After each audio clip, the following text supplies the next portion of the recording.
My presentation is on my neighbor, Kim Bergeson, who has MS. So quickly, she's lived all over the world. She studied English Lit at BYU. She had a family with 3 kids, and she's a manager at the Highland Library. She was diagnosed with MS when she was 39 years old.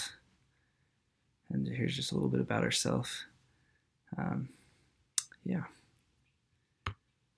So her background with MS is she had migraines when she was 19 years old.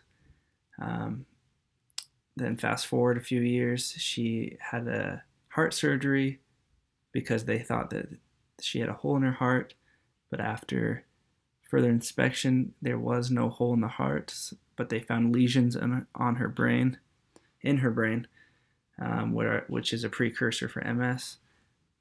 So they did more studies and concluded that it actually was MS.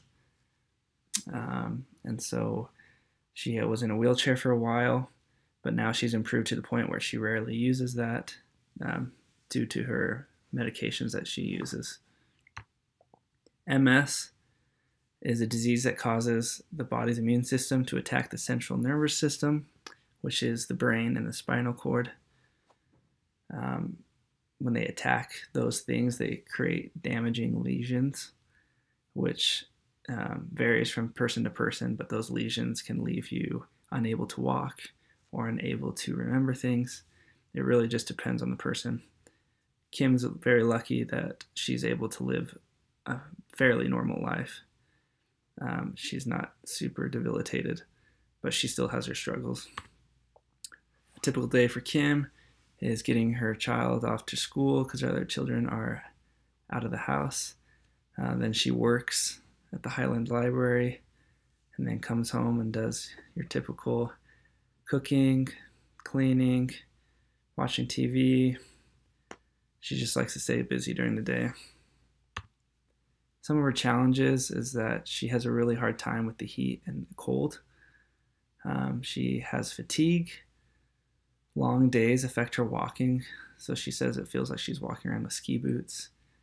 She gets muscle spasticity and migraines pretty bad. And interestingly enough, the challenges usually happen by the end of the day, so late afternoon, early evening, and that's when she kind of needs to start taking it easy and resting more. So she visits a neurologist every 6 months to check on her disease, and then she also takes 4 muscle relaxers 4 times a day and takes an injection 3 times a week to maintain the disease, which doesn't heal it, it just stops it from increasing.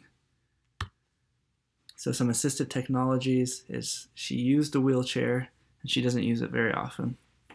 And she also uses a cooling vest or scarf or hat that holds ice packs. So when she goes to events in the summertime or just in general in the summertime, it keeps her body cool.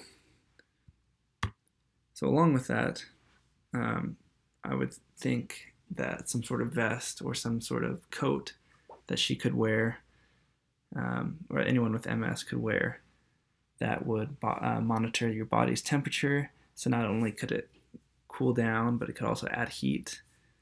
So that way your body stays at a constant temperature no matter where you go. And I think in this day and age, it wouldn't be too expensive to create something like that. But that was my idea for new assistive technology to help people with MS.